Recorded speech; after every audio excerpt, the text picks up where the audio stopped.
আজ শাশুড়ি বৌমার রান্নাঘরে রান্না হবে খাসির মাংসের পাতলা ঝোল। মটনটাকে আমি পরিষ্কার করে ধুয়ে নিলাম, তারপরে বসে পড়লাম মশলা বাটতে। আদা ও রসুনটাকে আমি বেটে নিলাম। সমস্ত মশলা রেডি করে নিয়েছি মাংসের জন্য।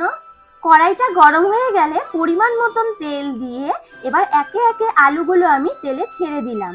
আলুগুলো একটু লাল লাল হয়ে গেলে তুলে নিতে হবে। ওই তেলের মধ্যে গোটা গরম মশলা, তেজপাতা, শুকনো লঙ্কা ফোড়নে দিয়ে কিছুটা কুচানো পেঁয়াজ আর টমেটো কুচি দিয়ে হালকা করে নাড়িয়ে ধুয়ে রাখা মাংসটা দিয়ে দিতে হবে। আবারও একটু নাড়িয়ে চাড়িয়ে ধনের গুঁড়ো, জিরের গুঁড়ো আর হলুদ গুঁড়ো, লঙ্কার গুঁড়ো দিয়ে পরিমাণ মতন লবণ দিয়ে ঢাকা দিয়ে দিতে হবে। এবারে আদা রসুন বাটাটা দিয়ে দিতে হবে, দিয়ে একটু নাড়িয়ে চাড়িয়ে নিয়ে কালারের জন্য দিয়ে দেবো কাশ্মীরি লঙ্কার গুঁড়ো। আবার একটু নাড়িয়ে নিয়ে সামান্য জল দিয়ে ঢাকা দিয়ে দিতে হবে। এবারে ঢাকনাটা খুলে ভালো করে নাড়িয়ে চাড়িয়ে নিতে হবে।